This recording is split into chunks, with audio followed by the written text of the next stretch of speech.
एक समय की बात है, एक छोटे से गांव में एक मिठू नाम का तोता रहता था। वह अपनी तेज बुद्धि और मीठी बोली के लिए पूरे गांव में मशहूर था। मिठू का मालिक रामू किसान था, जो उसे बहुत प्यार करता था। रामू हर सुबह मिठू को पिंजरे से बाहर निकालता और उसे पेड़ की डाल पर खेलने देता। मिठू भी खुश होकर रामू के साथ बातें करता और आसपास के बच्चों को अपनी मीठी आवाज में गाने सुनाता। एक दिन मिठू ने सोचा, यह पिंजरा मेरी आजादी छीन लेता है। मैं खुलकर आसमान में उड़ना चाहता हूँ, बड़े जंगलों में जाना चाहता हूँ।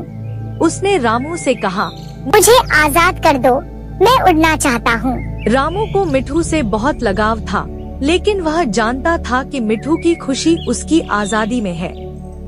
रामू ने भारी मन से पिंजरा खोल दिया और मिठू से कहा, जाओ मिठू, अपनी आजादी का आनंद लो, लेकिन याद रखना, यह घर हमेशा तुम्हारा रहेगा। मिठू खुशी खुशी आसमान में उड़ गया। वह जंगलों में घूमने लगा, नए नए दोस्तों से मिला और खूब मजे किए।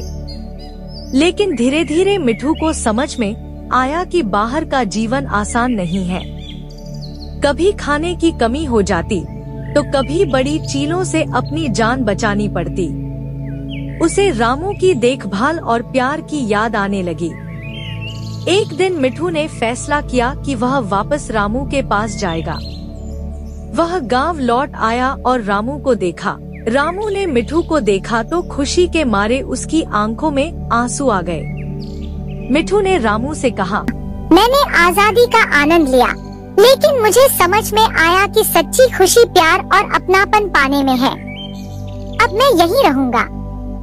रामू ने मिठू को गले लगाया और कहा, मिठू, तुम हमेशा मेरे परिवार का हिस्सा रहोगे। इस तरह मिठू तोता फिर से रामू के साथ खुशी खुशी रहने लगा। इस कहानी से हमें यह सीख मिलती है कि आजादी के साथ जिम्मेदारी भी आती है और सच्चा सुख अपने परिवार और अपनों के साथ होता है।